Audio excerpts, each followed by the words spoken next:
7월 첫째 주 가정 예배를 시작하도록 하겠습니다. 오늘 말씀은 창세기 8장 1절에서 5절까지 말씀입니다.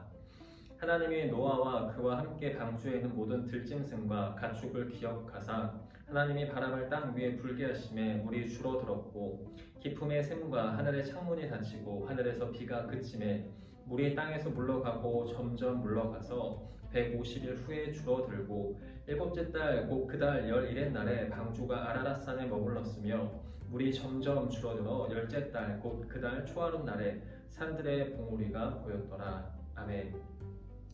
성경을 보면 하나님은 느린 방식을 좋아하는 것처럼 보일 때가 많습니다. 하지만 반대로 우리는 기도 응답이 또 하나님의 응답이 아주 빠르게 이루어지기를 바랄 때가 많은 것 같습니다. 하지만 기도는 즉각적으로 답을 만들어내는 도구는 아닙니다. 기도는 과정이고 기도 응답은 긴 시간을 필요로 할 때가 많이 있습니다. 그래서 하나님의 응답을 기다리다 견디지 못해서 성경을 보면 하나님께 이런 질문을 던진 구절들이 나오는 걸 볼 수 있습니다. 주님, 어찌하여 주님께서는 그리도 멀리 계십니까? 어찌하여 우리가 고난을 받을 때에 숨어 계십니까? 또 다른 시편 44편 23절에는 주님 깨어나십시오. 어찌하여 주무시고 계십니까? 라고 말하고 있습니다.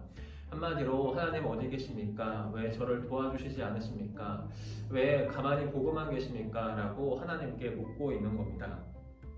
우리가 기도할 때, 또 우리가 힘들 때, 우리에게 도움이 필요할 때 하나님은 정말 아무것도 하지 않고 가만히 보고만 계신 걸까요?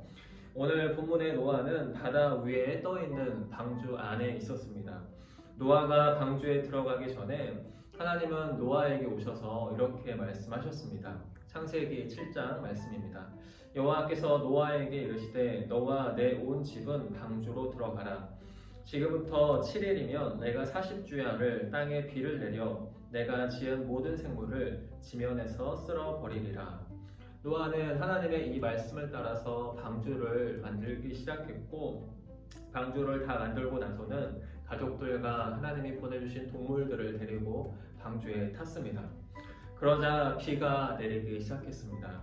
엄청나게 많은 비가 쏟아져 내려서 방주가 물 위로 떠오르기 시작했습니다. 그리고 물은 점점 높아져서 가장 높이 있던 산 꼭대기까지 물속에 잠겨 버렸습니다. 결국엔 물 위에는 노아의 방주만 보이고 노아의 방주만 떠있는 상황이 됐습니다. 보이는 것이라고는 온통 물밖에 보이지 않는 세상. 노아는 그렇게 300일 이상을 방주에 있었는데요. 그때 노아는 과연 어떤 마음이었을까요? 방주에서 빨리 나가고 싶은 마음이 들지 않았을까 싶습니다. 얼른 비가 그치고 물도 빨리 빠져서 배 밖으로 나가고 싶은 마음이 간절했을 겁니다. 하지만 300일이 넘도록 노아의 눈에 보였던 건 적막한 바다와 물뿐이었습니다.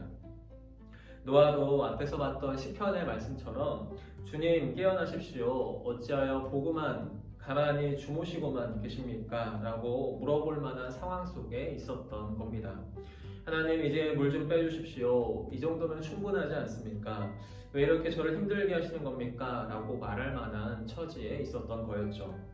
그때 하나님은 노아를 위해서 뭘 하고 계셨을까요? 창세기 8장 1절 말씀을 보면 이렇게 하셨다고 나오고 있습니다. 하나님이 노아와 그와 함께 방주에 있는 모든 들짐승과 가축을 기억하사 하나님이 바람을 땅 위에 불게 하심에 물이 줄어들었고 하나님은 노아를 기억하셨습니다.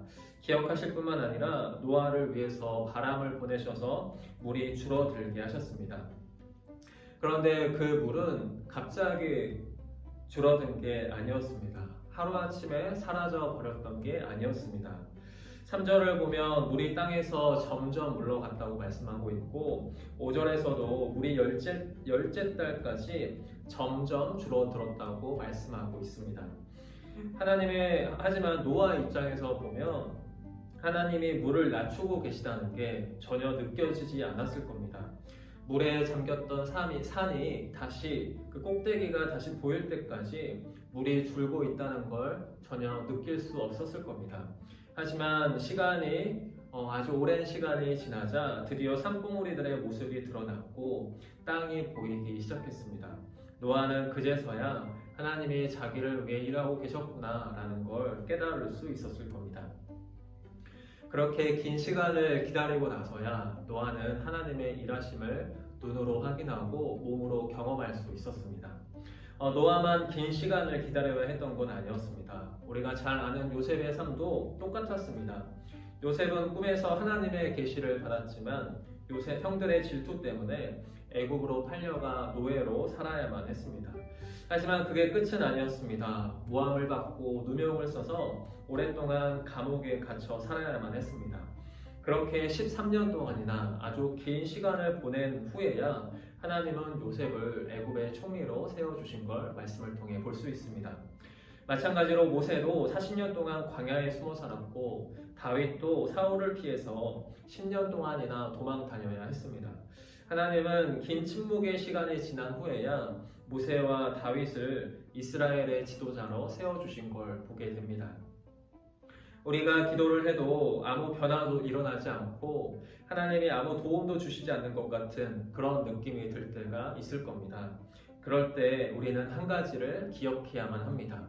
하나님이 우리를 기억하시고 계시다는 그 사실을 믿음으로 바라보고 기억해야만 합니다. 하나님이 우리를 기억하신다는 그 사실을 기억하는 게 바로 믿음입니다. 그럼 하나님은 우리의 믿음을 보시고 시간이 오래 걸린다 하더라도 우리를 잊지 않으시고 우리 기도에 반드시 좋은 열매를 맺을 수 있도록 인도해 주실 겁니다.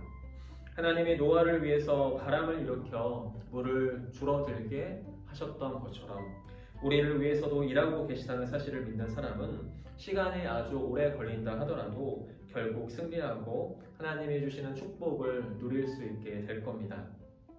우리를 기억하시는 하나님을 기억하며 하나님이 주시는 축복의 열매를 맺으며 살아갈 수 있는 우리 모두가 되기를 간절히 소망합니다.